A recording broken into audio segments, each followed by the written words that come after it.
and the political hegemony that Syria is now enforcing in Lebanon, in a completely artificial situation that Syria created out of its own will, I think deserves a bit more than just glossing over and passing over the issue and saying, it's those damn Lebanese, they can't sort out their affairs, and they've never been able to sort out their affairs. Syria, without asking anybody, decided to pull out of Lebanon. I don't think they ever had the intention of pulling out of Lebanon. Their intention was to show the Lebanese government that it was not master of its own destiny, that it was not master of the situation, and that they were the real masters. And having taken two political decisions which were quite different from the Syrians, namely the one over Afghanistan in the United Nations, and the second being in Islamabad and being aligned with the Islamic nations against the Russian entry into Afghanistan, which is a similar situation now to the position of the Syrian forces here. The situation has gone on besides this, and if we didn't have information that what they were hoping to achieve from the maneuver they carried out here,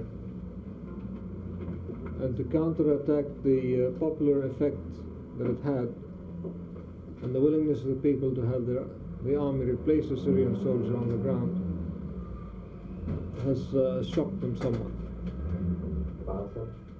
If you have any questions beyond this, I'd be very willing to explain the situation and how we feel that the Syrians are going to come to this, how they're going to try and break up the Lebanese army by forcing it through their puppets not to be able to go down and carry out its national role, its duty, and how they will probably bring us back into 1975. For the front,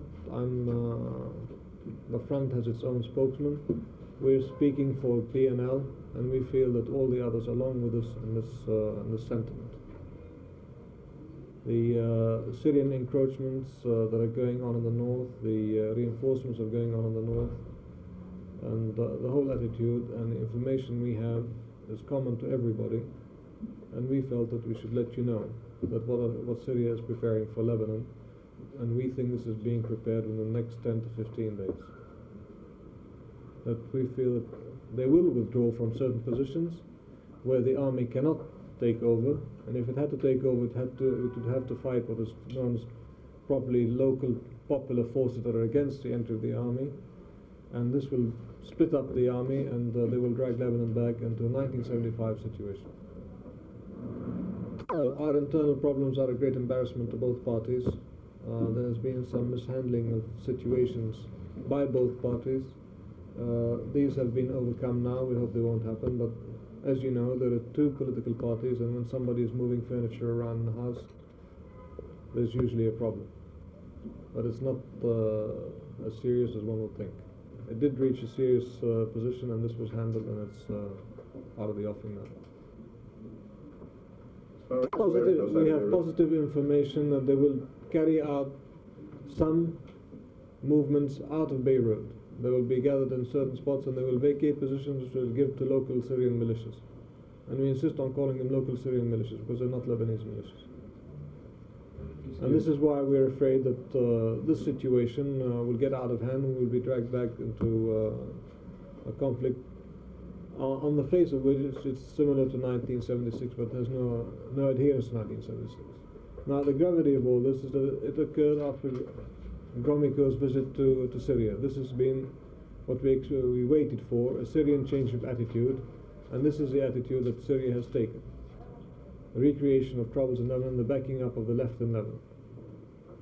Dans les régions où ils peuvent prendre le pouvoir, et on n'aura pas besoin d'une aide israélienne ou de n'importe où.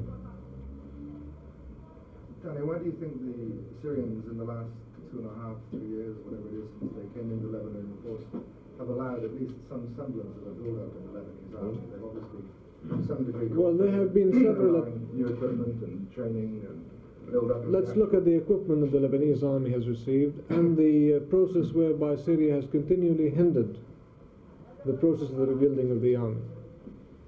Initially, they wanted a change of general. We brought in a new general. Then after that, they kept on hindering the process by, first of all, the Fiyadiyya incidents, and by forcing the Muslim faction not to join the army. We overcame this. Then they wanted the changing of the military law, the military decree, and the establishment of a new process for the army. This was done. Now this is no longer valid. And as we see, every time something takes place in the army, it has they've always gone against it.